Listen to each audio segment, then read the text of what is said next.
My name is Vincenzo Antonio Piazza. I'm from New Orleans, Louisiana. I'm a writer, occultist, tarot card reader, degenerate, whatever. You know, I'm that person that would give this kind of lecture. Tonight we're going to cover, or today actually, I thought we were going to do this at night, but we're not. We're going to do this during the day. That's fucking fantastic too.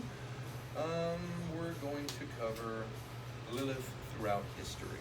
We're going to start with what we do know, and then we're going to move on to what is conjecture and what has been represented as fiction, and then we're going to move on to what is considered unverified personal gnosis. Does anybody know what that means? Unverified personal gnosis. Personal knowledge. Yes, absolutely. Unverified. Yes, absolutely. So anyway, it's very self-explanatory. So in other words, unverified personal gnosis is ritual work that magicians have done throughout the ages, myself included, that works for them, but isn't verified necessarily by history. And history is filled with ideas about Lilith. We can go on and on for hours and hours about it, so I'm going to try and condense it a little bit for everybody, so that way we can enjoy this in a way that is entertaining, but not bogged down with minutiae. So the first thing we're going to do, and this is what I warned you about, what's your name? Jessica. Jessica. Why are you here? What do you expect to get out of this tonight? I just got on Facebook today and saw a picture of me and my son. A relationship with a goddess as old, or some say even older than our first known human writings. For 4,000 years, Lilith has wandered the earth, figuring in the mythic imagination of writers, artists, and poets. Her dark origins lie in Babylonian demonology, where amulets and incantations were used to counter the sinister powers of this winged spirit who preyed upon pregnant women and infants. Lilith next migrated to the world of the ancient Hittites, the Egyptians, the Israelites, and the Greeks. She went everywhere. She was around town. She makes a solitary appearance in the Bible as a wilderness demon shunned by the prophet Isaiah. In the Middle Ages, she reappears in Jewish sources as the dreadful first wife of Adam. In the Renaissance, Michelangelo portrayed Lilith as the half-woman, half-serpent coiled around the tree of knowledge. Later, her beauty would captivate the English poet Dante. Her enchanted hair, he wrote, was the first gold. Irish novelist James Joyce cast her as the patron of abortions.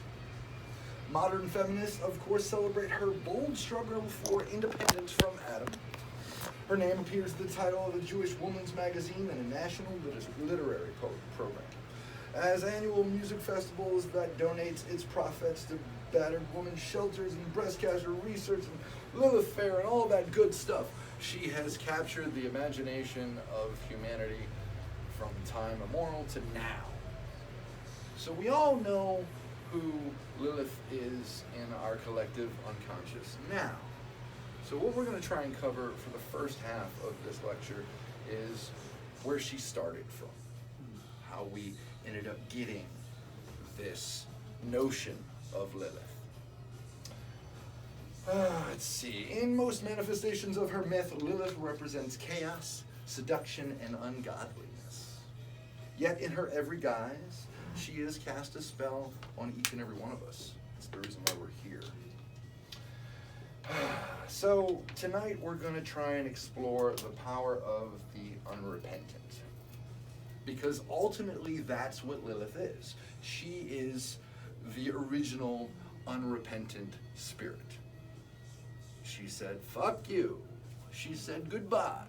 She said over and over again, I will not lay under. I will not kneel.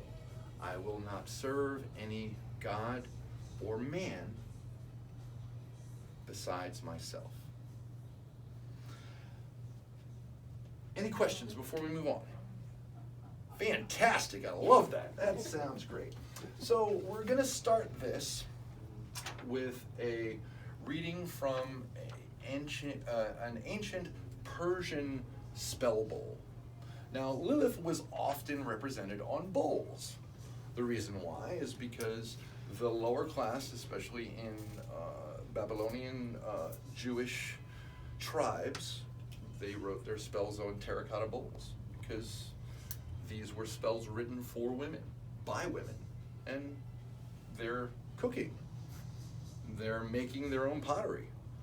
So these spells were created mainly to stop childbirth, to protect childbirth, to stop their husbands from screwing around with the local goat farmer's daughter, or whatever they were trying to do. They were trying to stop things from happening or stop Lilith from coming to visit. So, the inscription read, "You are bound and sealed, all you demons and devils and Liliths, by that hard and strong, mighty and powerful bond which tied Sisian and Sasian and Salmoge, the evil Lilith who caused the hearts of men to go astray, and appears in the dream of the night, and in the vision of the day, who burns and casts down with nightmares, and attacks and kills children, boys and girls. She is conquered and sealed. Away from the house, away from the threshold of Baram and Gushananap, son of Ishtar Nied, by the talisman of Metaron, the great prince who is called the great healer of mercy, who vanquishes demons and devils, black arts and mighty spells, and keeps them away from the house, and the threshold of Baharam, Gashranep, son of Ishtar Nahid. Amen, amen, Selah. Vanquished are the black arts and mighty spells. Vanquished are the bewitched women, they, their witchery and their spells, their curses and invocations, and kept away from the four walls of the house of Baram, Gashranep, the son of Ishtar Hadid. Vanquished and trampled down are the bewitched women, vanquished on earth and vanquished in heaven. Vanquished are their constellations and stars, bound are the works of their hands. Amen, amen, Selah. So yeah, that's pretty much what they were covering. That's what they were trying to do. They were trying to evoke this true passionate idea of Lilith, get the fuck out of my house, or Lilith, come to my house, but don't fuck with me. And you'll see as we move on, it's this continual dichotomy of attraction, repulsion. I want you to do this, but I don't want you to do that. I want you to visit here, but if you visit there, we're going to have a problem. We're going to cover that as we move on. But for now, I want you guys to realize that it's always a polarity with Lilith. It's always a polarity between light and dark, male and female, water and fire.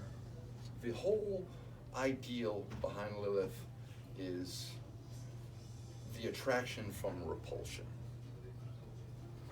So, Lilith is the most important of a small collection of named female demons in Jewish legend.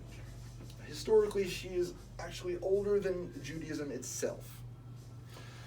We see somewhat more of her in the late Roman medieval Judaism. As you can surmise from what I just read to you, she appears frequently on magical bowls.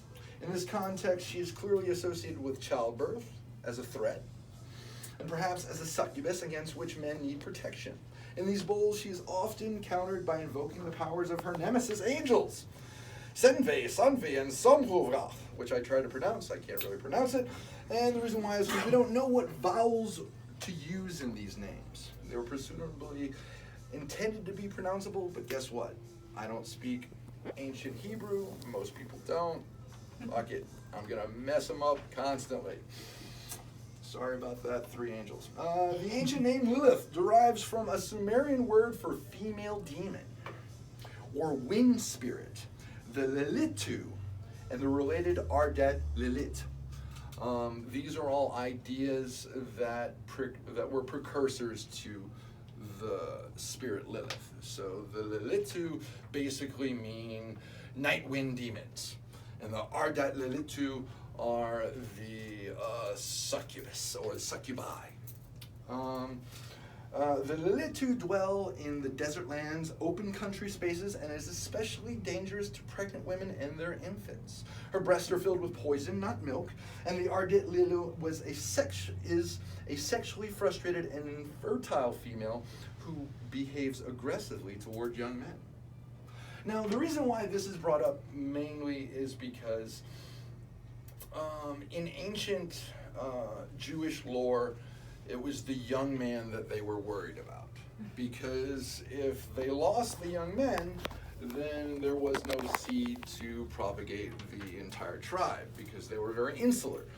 The Jewish tribes were all about, for want of a better term, copulating with your sister and your cousin. And the reason why was because they wanted to keep the original bloodline to a point where they could keep it manageable, but at the same time, every once in a while they would need new blood to increase their numbers, because things weren't going the right way. Half of their men were decimated by Canaanites or whoever came back.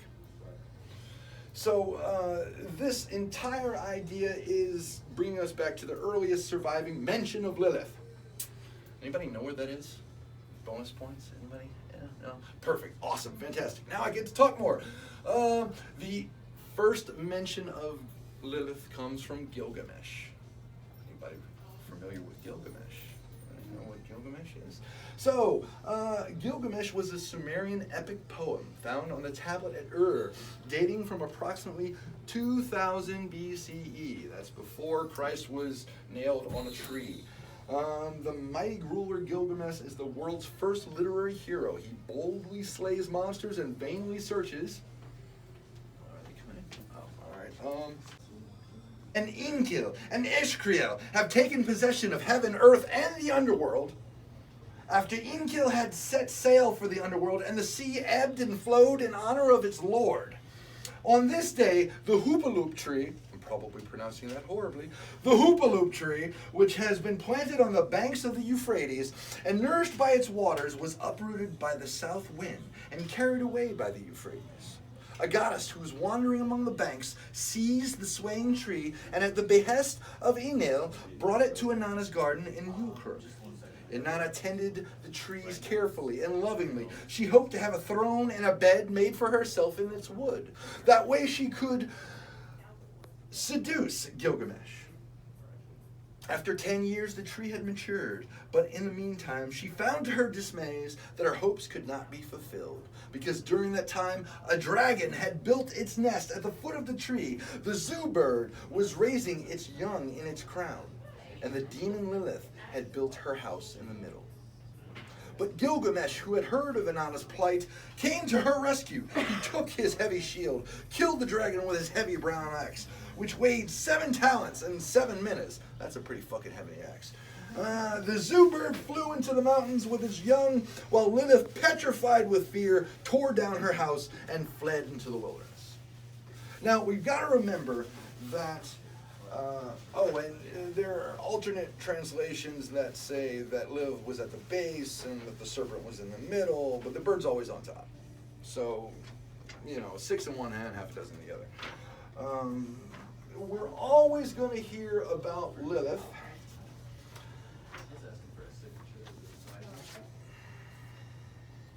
running constantly. She's going to the desert, or she's coming back from the desert, or she's leaving Eden, or something's going on, but Lilith is constantly moving, just like her namesake, the dark wind, or the poisonous wind.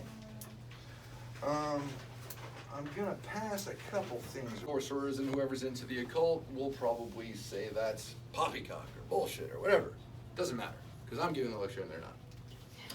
But, moving forward in early incantations against Lilith, she traveled on demon's wings, a conventional mode of transportation for spirits at that moment.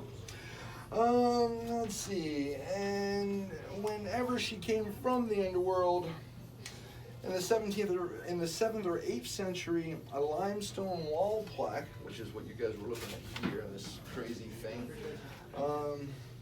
was discovered in Syria in the trash in 1933. So somebody just threw this thing away. And they're like, nah, we don't need it. That's enough. Which was actually quite common. And the reason why is because spell work back then, if you were going to cast a spell, you would want to immediately throw it away. Because as we're finding out today, you know, you want to cast a spell and forget about it because it's done and it's been taken care of and you wash your hands of it. So, as an aside, in Rome, in many of the trash heaps and in the aqueducts, you find thousands and thousands of little lead tablets, which is spell work that they tossed away. Anyway, that's neither here nor there. One translation reads of this as, "O you who fly in the darkened rooms, be off with you this instant, Lilith. Bless you. Thief, breaker of bones." Presumably, if Lilith saw her name written on a plaque, she would fear recognition and quickly depart. Thus, the plaque, of course, offers protection from Lilith's evil ways. That's what they needed. They needed protection. How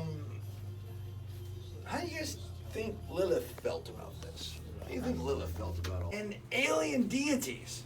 Somebody who's not Yahivahi or, you know, Adonai, whatever name you want to use. If you didn't worship him, you were fucking off. Time to get back to work. A sword-wielding Yahweh Vahi seeks vengeance on the infidel Edomites, perennial outsiders and foes of the ancient Israelites. According to this powerful idea, the Edomites will become chaotic desert land, goat-sucking hyenas. Right? So that's how they felt. Anybody who wasn't Jewish was a goat-sucking hyena. That's it. If they're not for us, they're against us. Which, you know, I mean, Lilith wasn't for us or against us, but she was still grafted on to the Judean mythos, as we're going to find out. This is another bowl, and this is the last bowl I talk about tonight. I promise I'm not going to go on about bowls for the rest of the evening. The evil Lilith is depicted on this ceramic bowl from Mesopotamia. The inscription inscribed on the bowl was intended to protect a man named Kwach. It's not how it's said, but that's how I'm going to say it. And his family from assorted demons. The spell begins, remove and chaste are the curses and incantations from Kwach, son of Kwach, and Abi, daughter of Nana, from their children. Although Lilith's name does not appear, she may be identified by comparison with her image from other bowls. She's right in the middle of it. Where she's shown with arms raised, her skin spotted like a leopard.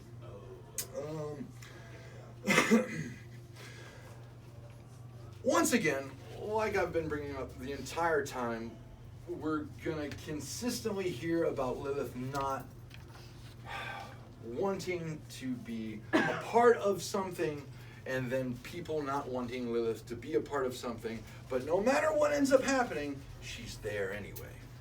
And it scares the living shit out of people.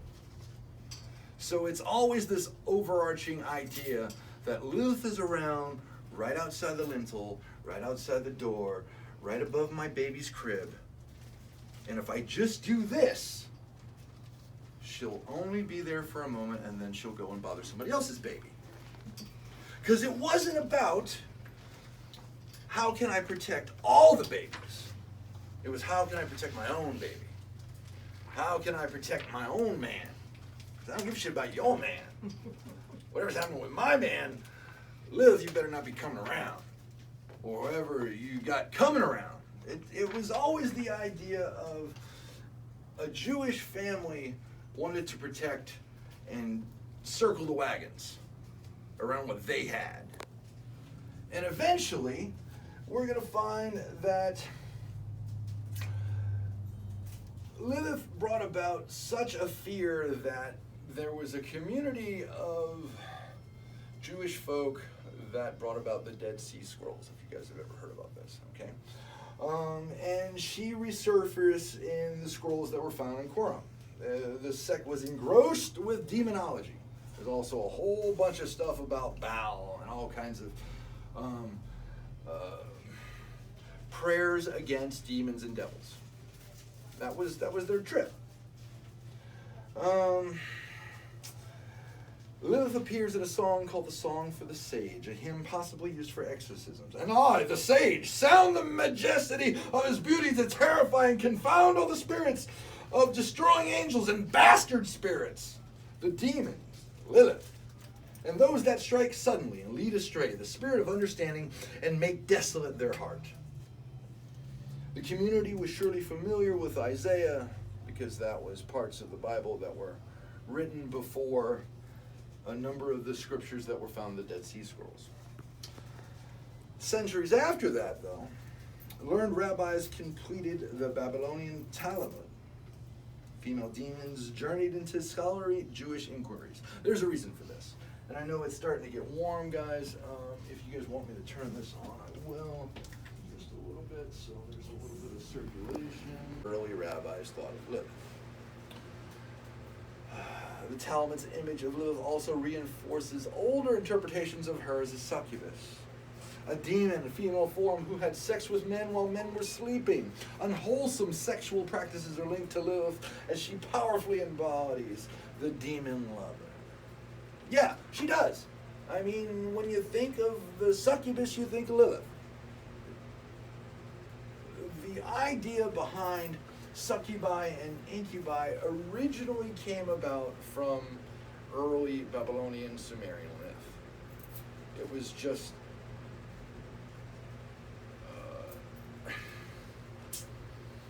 Lilith wasn't the only Lilith, right? There's Lilith the elder, there's Lilith the younger, there's Nama, which is Lilith's half-sister.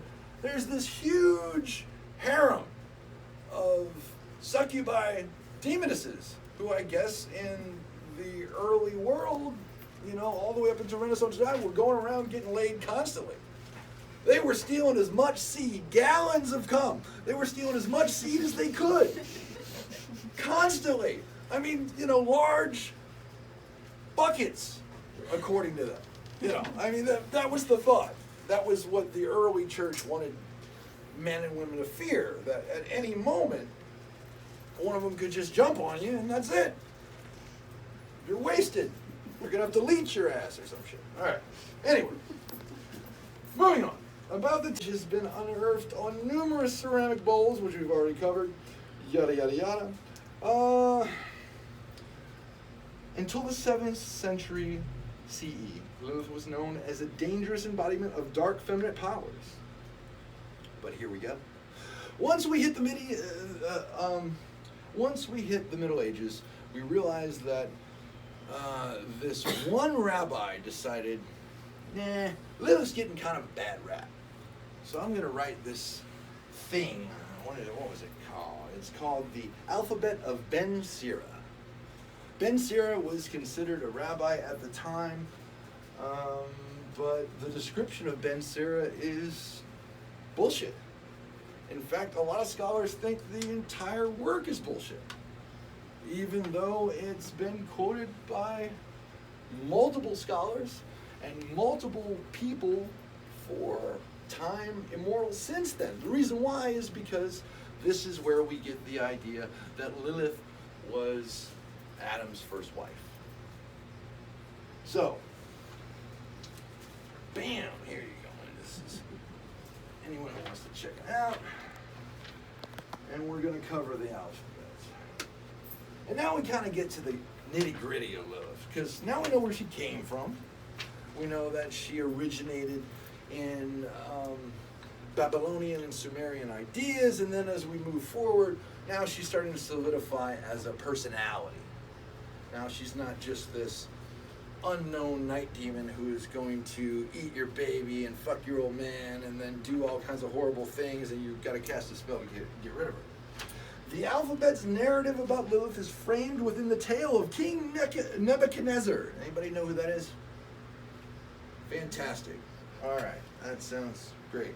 Nebuchadnezzar was an old asshole. No, he was the king of Babylon at the time. The king's young son was ill, and a courier named Ben Sira is commanded to cure the boy.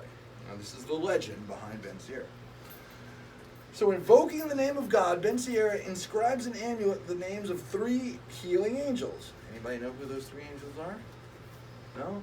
Yeah. So, yeah, those 3, who I can't pronounce. Then he relates the story of how these angels travel around the world to subdue evil spirits, such as Lilith, who causes illness and death. Ben Sierra cites the Bible passage indicating that after creating Adam, God realizes it's not good for man to be alone. So, in Ben Sierra's new tale, the Almighty then fashions another person from the earth, a female called Lilith.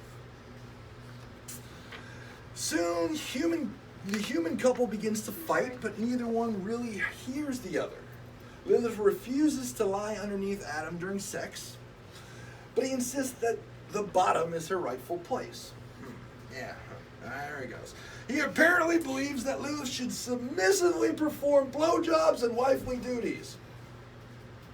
I just put blowjobs in there. Lilith, on the other hand, is attempting to rule over no one. Lilith doesn't want to rule over Adam.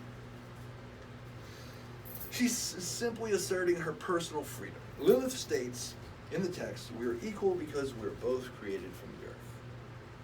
So it was all about, I don't like the idea that she is above me. And Lilith's like, look, I'm not above you. I just want to be equal to you. And there's where the fight is ensured. The validity of Lilith's argument is more apparent in the Hebrew language, where the words for man, Adam, and earth come from the same root. Man, earth, Adam, Adim, vessel, earth. Lilith and Adam are formed from the same substance. They are like in importance. Theoretically, this is what I was showing you guys is Eve meet Lilith. And this was an early 1470s, I believe. This was just a wall plaque of some sort that I want to say it was Michelangelo, was it? Yes. No. I don't fucking know. Who cares? This represents the idea that Lilith and Eve at some point met and had a conversation.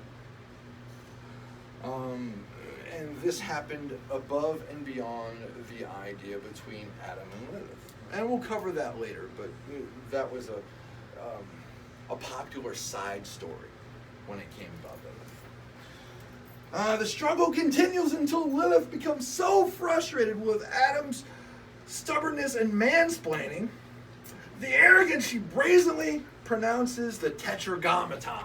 Does anybody know what the Tetragrammaton is? No? The Tetragrammaton. I was just reading. Yeah. I don't know, or I was dreaming it. That was just in my mind, but it's funny. No, go ahead and talk. Okay, yeah. I'll keep talking this shit. Yeah. No, but the Tetragrammaton is the unpronounceable name of God. Okay? That's exactly what it's supposed to be. And the early Jews believed that if you pronounced the unpronounceable name of God, you could cause change in the universe. You could cause this mirror to turn black, or the river to run backwards, and all kinds of shit. You could cause miracles because you're using the word, the logos, and the word of God creates everything. As we see in Genesis and all that kind of good stuff.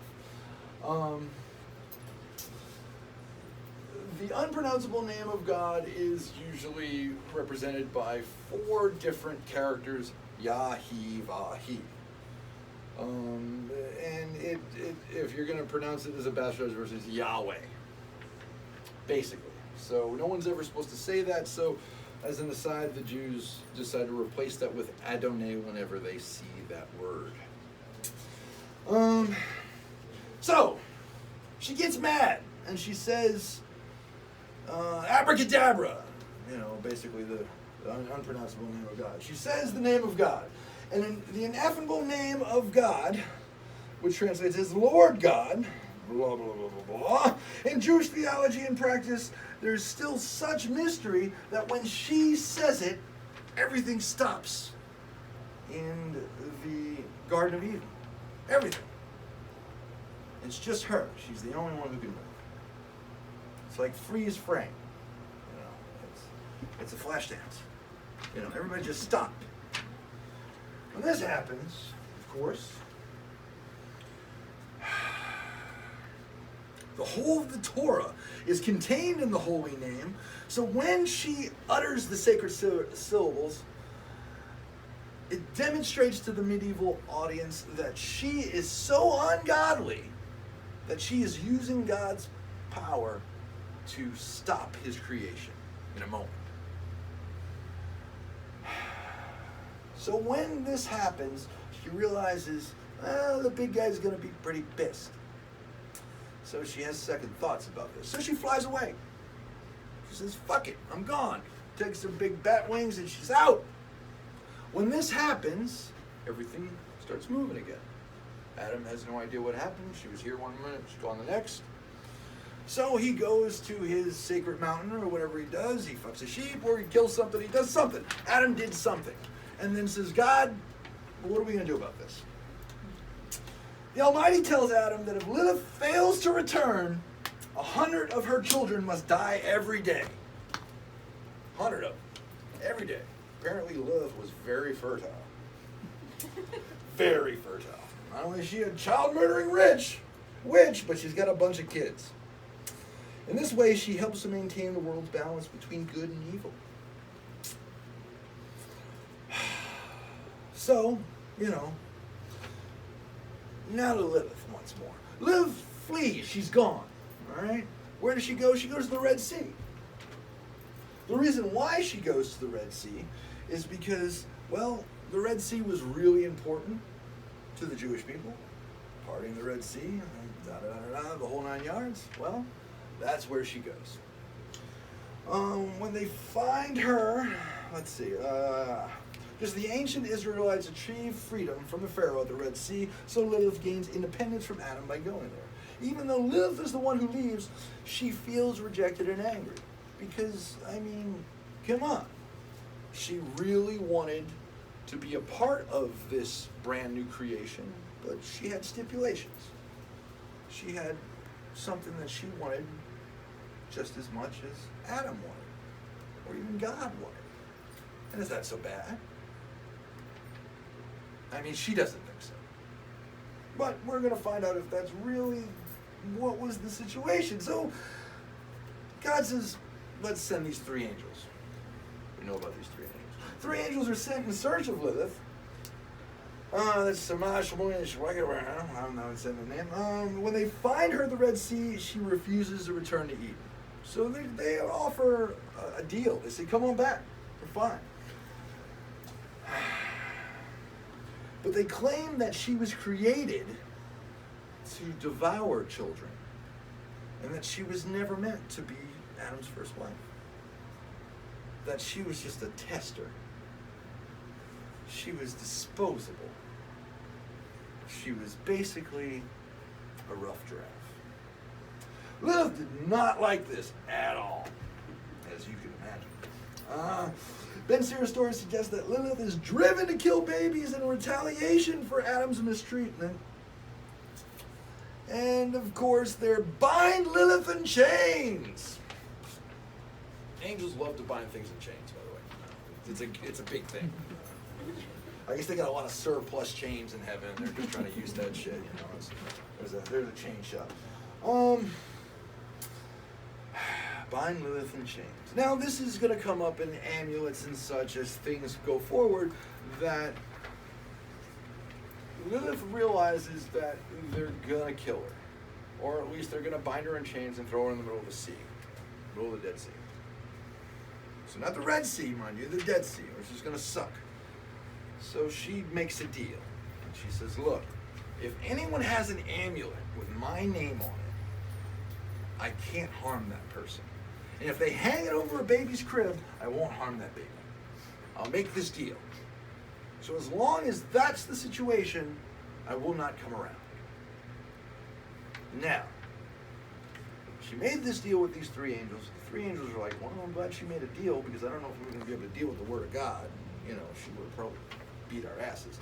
So they were like in a hurry, and they were like, fantastic, awesome. All right, we're gone. They beat feet. So to prevent the three angels from drowning her in the Dead Sea, she swears to God. Ironic, right? She tells God to go fuck himself, but then she realizes she's got to make a deal. Oftentimes when you're dealing with Lilith or you're dealing with any kind of spirit, you got to make a deal. You got to apply to something higher to get something done. And it doesn't have to be the Almighty, whoever's idea of the Almighty is, but oftentimes a spiritual entity that you're working with is going to be something from a plane that is either higher or lower than yourself. But there's a hierarchy, and Lilith exists in this hierarchy. More about that later. Anyway, moving on. Before I move forward, now that we've gotten to this point, so now we know where she comes from, how the myth has become fruitful, and now Lilith is spawning a huge amulet industry. Now the medieval ages is filled with amulets. You can't throw a dead cat in Rome without buying 5 Lilith amulets somewhere. They're making a killing. It's just commerce. It's fantastic. So, now that we know all that, does anyone have any questions? We'll battle the sexes. Men are from Mars, women are from Venus. And, assholes and transvestites are from Uranus. I don't know. It doesn't matter. It doesn't matter. We're all from different planets and whatever. They represent the archetypical battle. Neither attempts to solve their dispute or reach some kind of compromise where they take turns being on top, literally and figuratively. No one's going to try and do this. Man cannot cope with woman's desire for freedom, and women will settle for nothing less. In the end, they both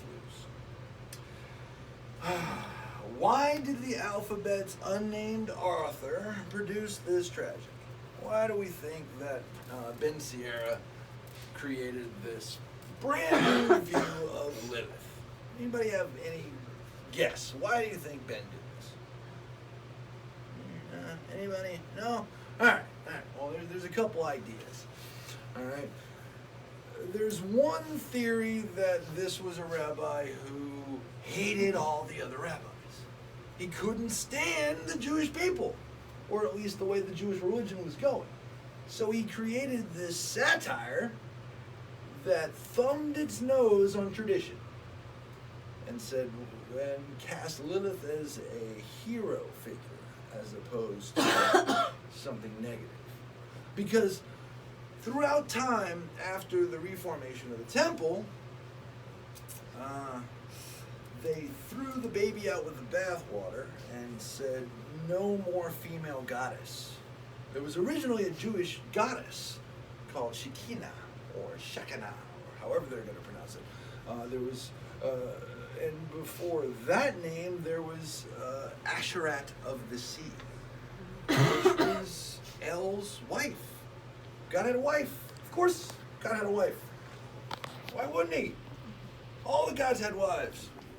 All the goddesses had husbands. They had to pair everybody off.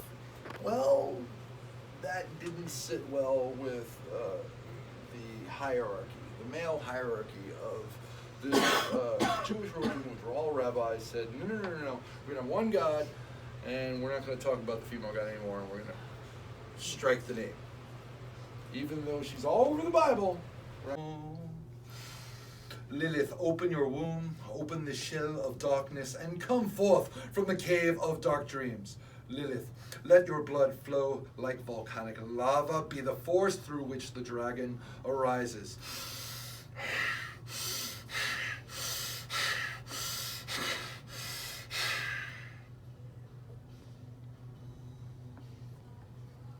Upon Lilith, Ama, Lela, Nema! O Lilith, the world is seduced in your embrace. O Lilith, the remains of all ages cannot meet the shadow of your cruelty. Nema, Remo, Araf, Lera, Lilith! Lilith, you are holding of the scepter of the domain. Give us the domain of the fulfillment of your dreams.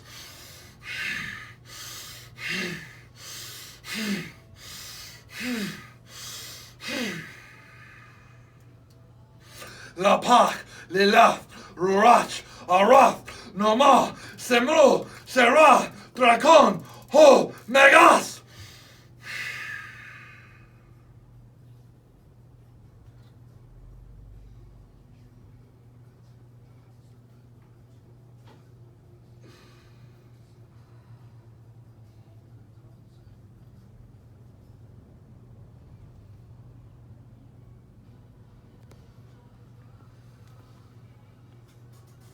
Then I pull the energy back in.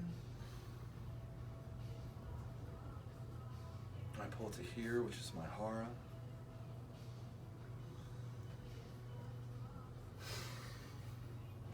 And then pull the energy back around to here. Cycle it up the spine. Get back to here, to the hara.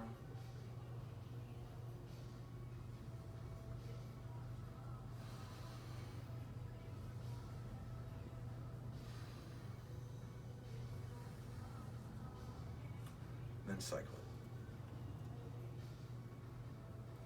6 times in one direction, 9 times in the other direction, tightening the battery and storing it here. Now, that was just an idea of being able to take energy from the summoning of a spirit and then use that energy to enliven yourself. The hara is your battery. This place right here is where we keep all of our energy. Now you can flow it to here. You can flow it to here, or above you, or pull it back down and manipulate it. By calling Lilith into the game, we've colored it in such a way. We've given it a crimson aura. We've given it a certain gesture of seduction. We've made people feel things that they wanted to feel forever, but haven't been able to. We've made ourselves to feel things we haven't been able to feel in quite some time, because that's what she wants. That's what Lilith wants. She wants you to feel everything all at once. She wants you to feel sadness and pain and love and desire all at once. She wants each and every one of you to revel in the human condition. Because Lilith, no matter who she is, was originally human and wishes to be so again. Because there's nothing more powerful than us. We are the seat of power. Gods and goddesses are extremely jealous of what we have. To be both human and divine with the spark allows you more power than they could ever dream. And we've just forgotten this. That's what happened. We forgot. We forgot that we're all powerful. We believe we have to find parking spaces and that we have to pay bills and taxes and follow rules and laws. Sure, we do for society, so we don't go on killing sprees. But if we just took a moment and stopped for a second and realized, well, maybe I'm creating all of these taxes and bills, stuff that I'm not happy about. Can I create a little bit of happiness and joy in my own life? If you gain a relationship with Lilith or any spirit for that matter, and dedicate yourself to the idea of working with that spirit for an extended period of time. You're going to learn things about yourself and about other people that you would have never contemplated otherwise. We're creator gods on earth. Yes, every one of us. Every one of us creates our own universe each and every day. The moment you open your eyes, what you see is a newly created universe. And it's not the created universe that you live in, or you. My universe is completely different from yours. Subjective, objective.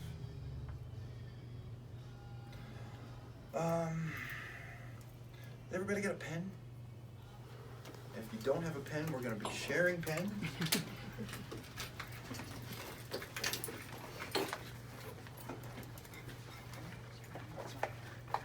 Okay.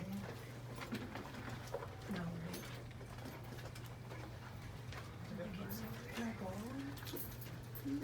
Me, it says. Master Joey is going to help. I have an extra. No, This one makes me happy. That's cool.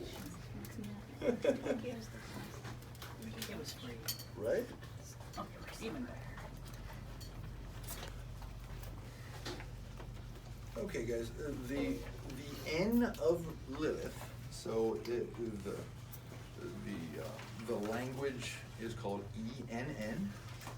That's the name of the language, and it's Renash Viasa Avage Lilith Lorach is the full word. So I'm going to spell it out for you. So yeah, right. The first word is Renash, which is RENICH.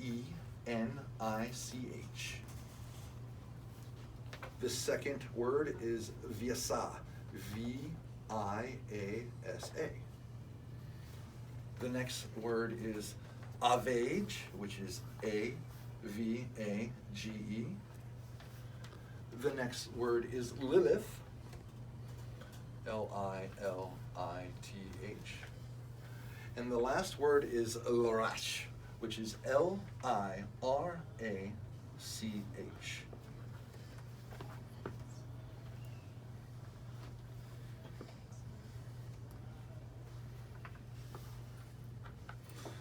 Now, there's also a blessing invocation, which can be used if you want to bring the energy of Lilith into a room and not into yourself. And this is it. This is to be spoken 13 times. Who knows why? Good. All right, so the first word is Marag, M-A-R-A-G.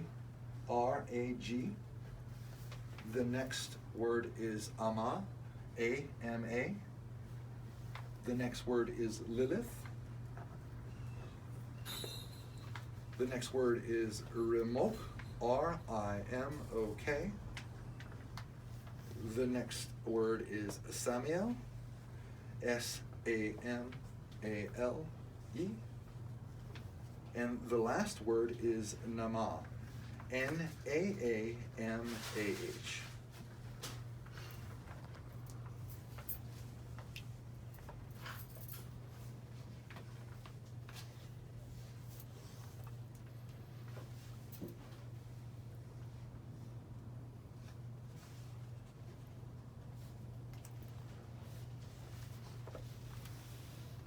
Can I repeat that to make sure I'm saying this right? Absolutely. Is it Marag, Amal, Lilith, Ramak, Samal, Nama? Yes. Morach, Ama, Lilith, Ramok, or Ramak, Samael, Nema. And the difference between the two is the N is to call her to you, into you, around you. The use of the N is best for dreams. If you memorize this and run it as a cycle before you go to bed, 9 times out of 10, the dreams are gonna be wild. So strap in. Yeah, I mean, you know. Dreams are usually wild to begin Well, with. that's cool. Yeah, exactly. Because it'll color your dreams to bring you closer to her and allow you to connect to her. The other one is an invocation that is spoken to bring the energy into a place.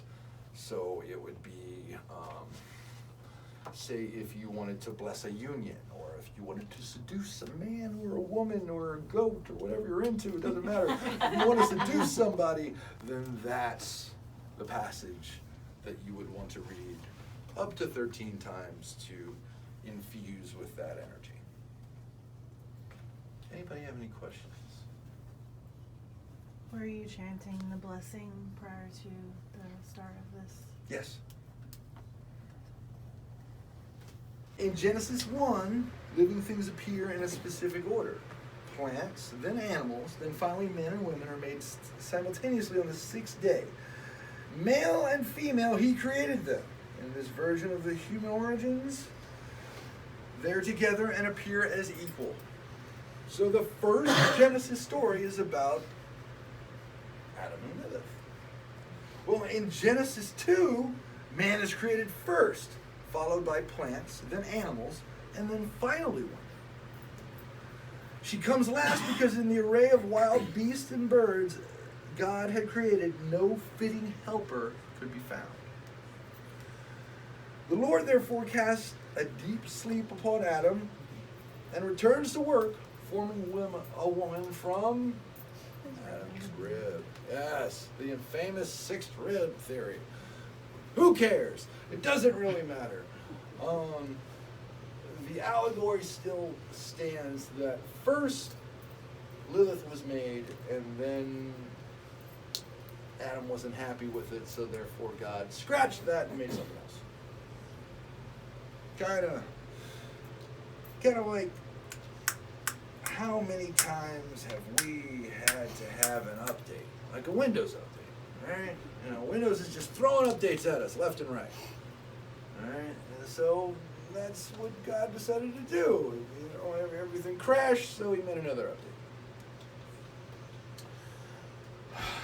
Considering every word of the Bible to be accurate and sacred, just like Microsoft does, every word sacred, this is all correct. No matter how many times we have inconsistencies in the Bible, they're all correct all at the same time, according to them.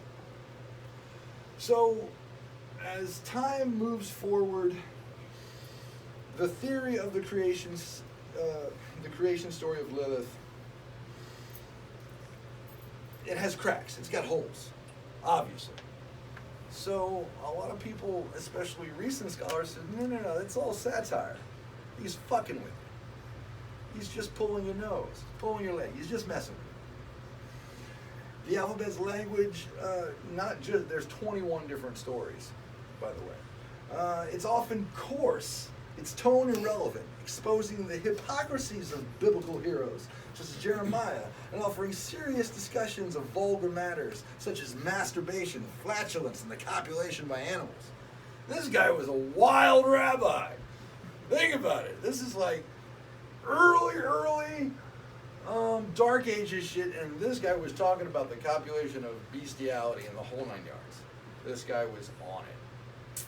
So anything written like that has to be considered a farce at that time. The church is going to burn him. Period. End of story. So this manuscript was put forward as a joke, but hush-hush at the same time, saying, well, this could actually be true.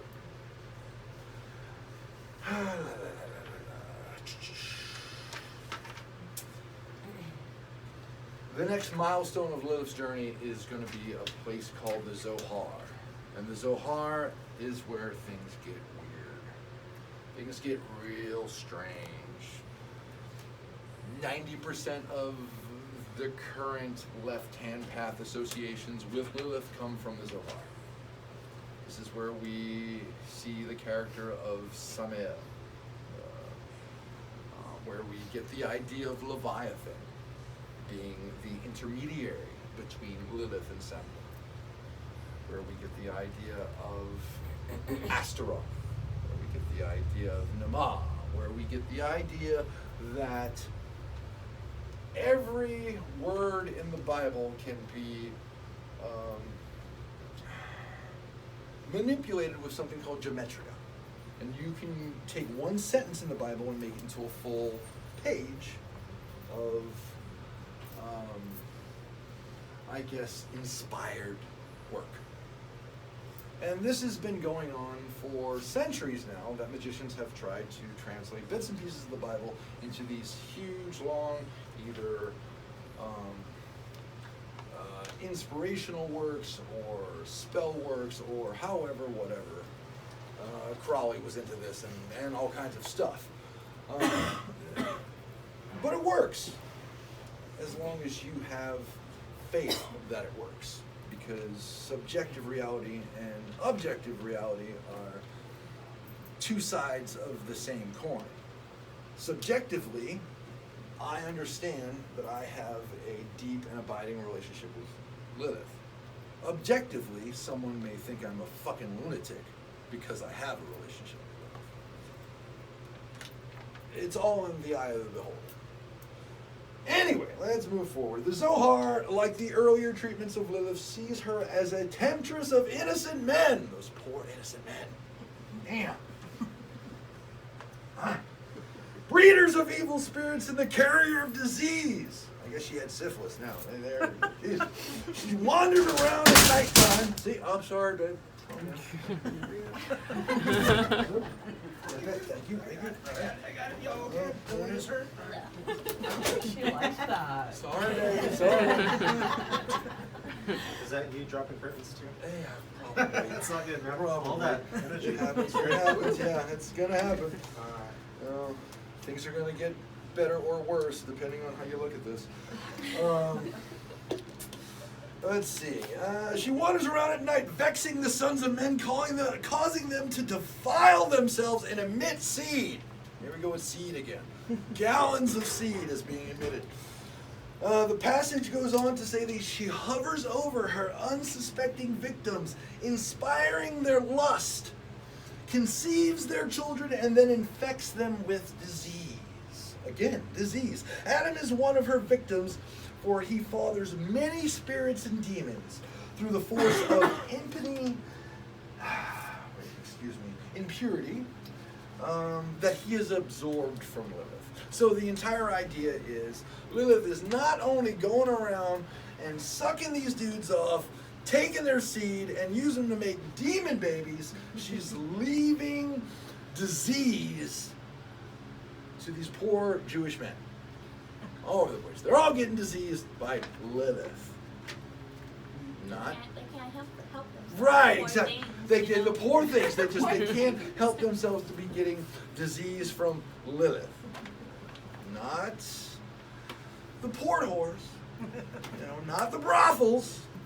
God forbid. No. None of that happened. It's from Lilith. That's where the disease was coming. So, Lilith even attempts to seduce King Solomon. I don't know if you guys knew about this. She comes in the guise of Queen of Sheba. She thinks she's being all sexy. She's doing a little dance and shit. But when the Israel king looks under her skirt and sees hairy legs, he says, "Oh shit, yeah, well, this guy." No, that's not the Queen of Sheba. The Queen of Sheba is shaved, all bikini wax. But Lilith, I guess, she kept her legs hairy, so he said, "Be gone." So Lilith, she left. She's done with this. At several points, the Zohar breaks away from traditional presentation of the divine personality as exclusively male and discusses a female side of God. As we've already discussed, this is the Shekinah.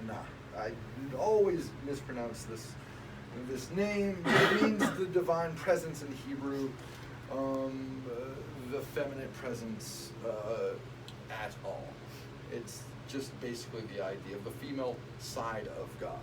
Now, the Zohar is also considered a heretical text by a number of traditional rabbis because it goes into deep, gory detail about orgies with angels and demons and all kinds of stuff is going on in the Zohar that they're not happy about. And it also mentions a female deity, often, but it's covered up in translation.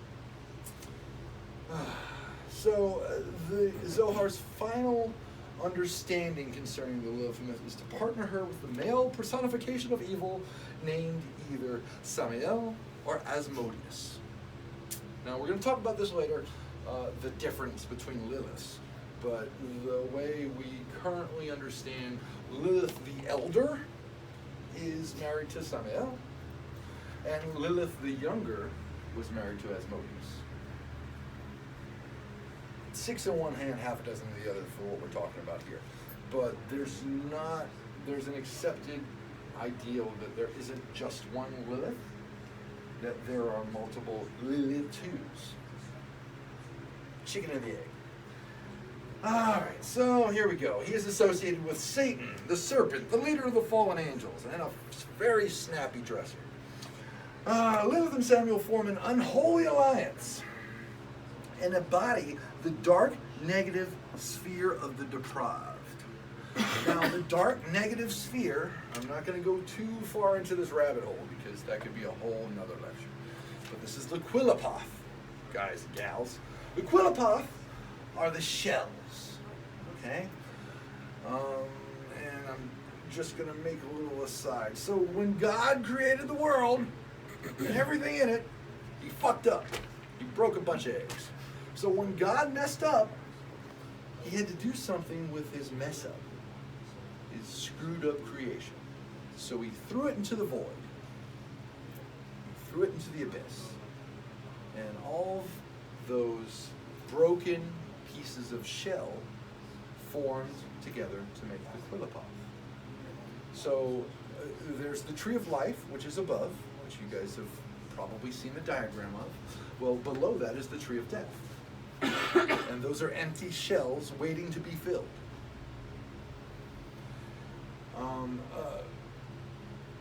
This is a large supporting role when it comes into the Zohar. The idea that God made mistakes and everything impure comes from that mistake, including Lilith and Samuel, Leviathan, and all the impure comes from God's mistakes. That's okay, because even though they're mistakes, God meant to do it anyway, by the way. See?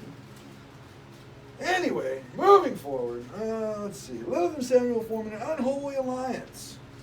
In one of the many stories of Samuel and Lilith, God is concerned that the couple will produce a huge demonic brood and overwhelm the earth with evil lawyers and tax evaders.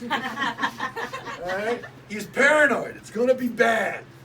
All right? So he's scared that he's going to overwhelm the earth with, all these evil things. So Samuel was castrated. Chopped the poor dude's nuts right off.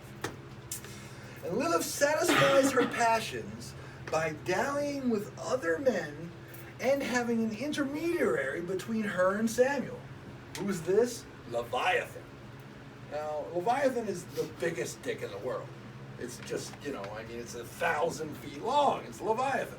So just the mental images alone of Samuel using the strap-on of Leviathan you get where I'm going with this. That's pages and pages of the Zohar. Bantam books. You guys can go check it out. Okay. While Lilith appears in the Zohar and many anonymous folk tales throughout Europe, over the centuries, she has attracted the attention of some of Europe's best-known artists and writers. So as we're moving forward in time, we're realizing that she has captured the imagination and the creativity of some of the greatest thinkers of our age. Germany's Johann Goethe, of course, everybody knows him, refers to Lilith and Faust. The English Victorian poet Robert Browning penned Adam, Lilith, and Eve, another testament to her enduring power. I did not bring it because I'm a horrible lecturer. The pre-Raphaelite poet and painter Dante, we've already talked about how she described a pact between Lilith and the Bible's serpent. It's basically scheming and spiteful. Lilith convinces her former lover, the snake, so yeah, she was getting it on with the snake back then, I suppose, to loan her a reptilian shape. Disguised as a snake, Lilith returns to Eden and convinces Eve and Adam to sin by eating the forbidden fruit and causes God great sorrow. So as the myth evolves, not only are they blaming Lilith for SIDS,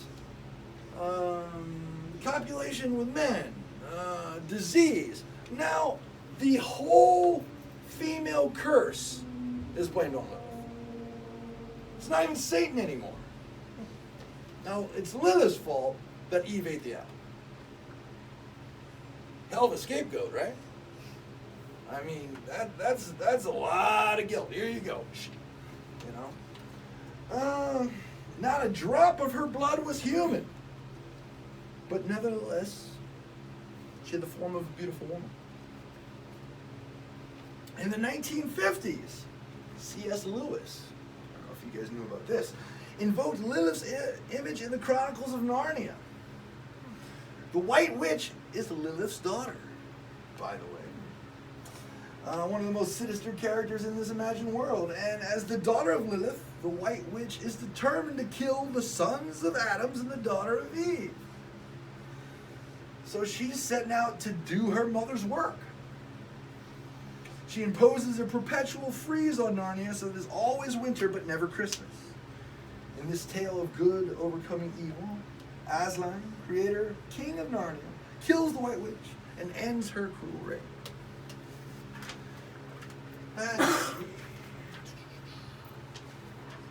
Lilith's unsavory traits, we're starting to focus instead upon Lilith's independence and desire for autonomy. So instead of Lilith being a negative character, as we moved into the 21st century, she became a positive, affirming character for the female gender and for men who are, for want of a better term, woke or understood or understand the idea that just because they have a penis doesn't mean that they rule shit. The entire matriarchy, patriarchy, manipulation that came between men and women in past ages has now been turned on its head, and we've come into a new age that supports the idea that Lilith was the hero all along. A feminist parable by a woman named Judith Pascal typifies the new view of Lilith. At first, her tale follows the basic plotline. Lilith disliked being subservient to Adam, so she flees paradise, and her absence inspires God to create Eve. But in Judith's retelling, the exiled Lilith is lonely and tries to re-enter the garden. Adam's pissed. He does everything he can to get her out of here. He's like, I don't want anything to do with you anymore. You're my ex-wife. Inventing wildly untrue stories to Eve about how Lilith threatens pregnant women and newborns. So Lilith, she's believing this bullshit constantly. Then one day, Eve sees Lilith on the other side of the garden wall and realizes Lilith is a woman like herself. You know, I mean, think about it. You're the first woman, you think you're the first woman, and there's another woman on the other side of the wall. Now, the first thing that probably happened is they were probably both talking shit about each other, because that's what ends up happening. You know, I mean, let's face facts. Even guys, we're going to talk shit about the person, you know, God, her dress looks like shit. What's going on with that? But once that happened, once Lilith and Eve got over the shit talking about their counterpart, swinging on the branch of an apple tree, a curious Eve catapults herself over Eden's walls, where she finds Lilith waiting. As the two women talk, they realize they have much in common, till a bond of sisterhood grew between them. The budding friendship between Lilith and Eve puzzles and frightens both man and deity. So, of course, this is allegory, folks. This is the idea that the wild woman and the submissive housewife have become one, have become a combined spirit in the modern world, where you can be both. You can do whatever you want. It's all perfectly fine. The winged demon is in effect the surviving she-demon from the Babylonian Empire. The succubi, she's the surviving idea of something 4,000 years ago. Bless you. The retelling of the myth reflects generations and generations of the view of the feminine role. So now we're moving forward with a new view of a feminine role, where you can be a female even if you don't have a vagina.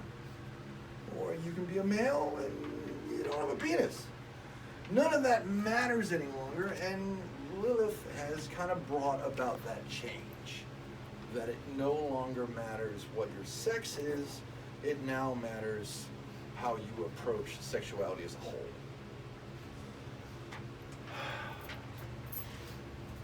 Now, that was how we did a broad overview of the Zohar, and I just tried to give you guys a really good idea of how she's looked at from an occult standpoint.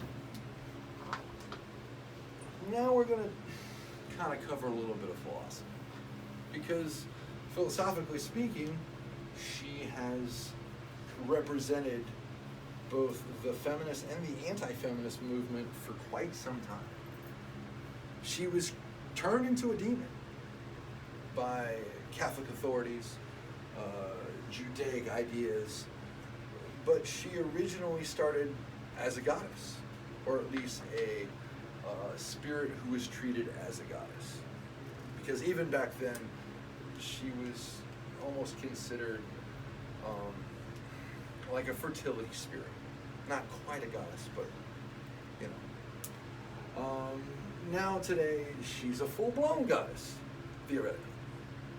Many view Lilith as a goddess. And this is created by the will and belief of people like us. Gods are created by our beliefs and by our power. Ask any rock star how he feels when he's in front of a screaming throng of 100,000 people. They feel godlike. There's a reason for that. Because all that energy is flowing into that person. Gods need us. We don't necessarily need them, but we want them. All these ideas come back to Lilitu, not Lilith. As ancient Sumerian and Mesopotamian fertility spirits and goddesses. She was a mother goddess, a protector of children, a fierce warrior and agricultural goddess. She was worshipped by people seeking to have good crops and many children. So she went from that description of a protector of the crops, bringing more children, to this evil succubus who's going to create demons. And kill children. That's right.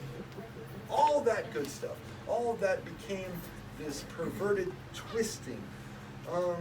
And the reason why is because, I mean, let's face fact, men fear women. As they should. Exactly. As they should. The feminine sex is mysterious and powerful and all-consuming. And if they don't understand it, they're going to try and oppress it. And that's just how human history has been written, because it's been written by men. That's the way it happened. Now,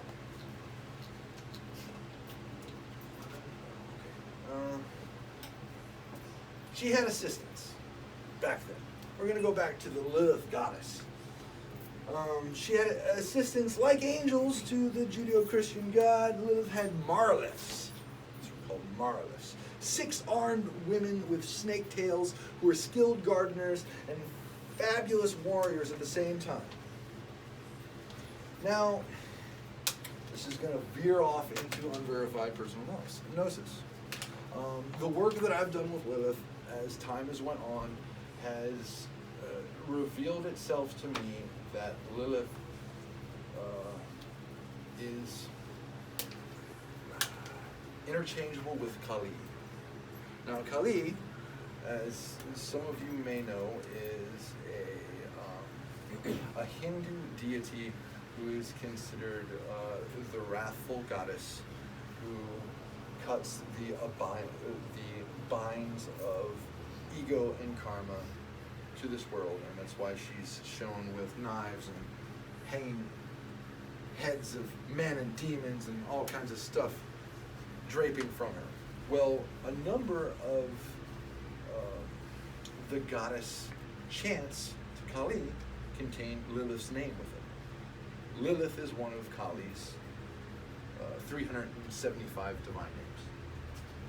Now there are spoken Romney Gypsy tradition that speak of how Kali and Lilith are the same woman, and that worship of Kali is to work with Lilith.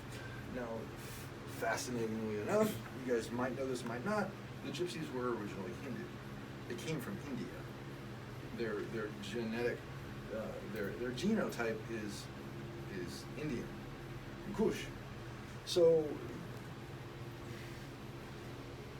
most Gypsies are Christian or Catholic. So their myth is a mixture of Hindu lore and Christian, Judeo-Christian ideals. So it's not far-fetched to understand that Kali had a big role to fill in what Lilith was before and what she is now. There are other versions of Lilith, of course. In Greece, Lilith is the goddess of the black moon. Artemis is the goddess of the full moon. Hecate is the goddess of the crescent.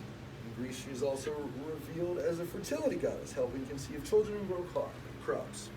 Legends and myths about Lilith originate in ancient Mesopotamia, but they persist as far away as Malaysia. She has many subtle name variants from region to region. So we covered the Judaic idea of Lilith, but there's so much more if you just drop a syllable, or you add a syllable. It's almost cookie cutter. But the funny thing is, it's either she gave you crops and she gave you a ton of kids, or she ruined your crops, she killed all your kids. And oftentimes, she flipped the script as one tribe came in and took over, and the other tribe was defeated. Yes? If I may personally interject with my own. That's what matters. It's really the only thing that matters is what you feel from the intuitive time that you spend with whatever spiritual being you're working with. Now, before we leave tonight, I'm going to give each one of you one of these. And this has Lilith's sigil upon it, and it's empty. Everybody gets one. I'm not Oprah. I'm not giving away cards. I'm just giving these. That's all we're getting. But what these are going to do is these are going to allow you to connect with Lilith in a personal, visceral level. I'm going to provide you with something called an in. E-N-N. Inns are, they've been said to be the language of the infernal or the demonic. And they're used by a sect called demon idolatry. Not like demonology or the study of demons. This is actually the working with or worship of. I think his name was Blackwood or Dashwood in the early 1900s. Made a bit of a dictionary. It's incomplete, but they work.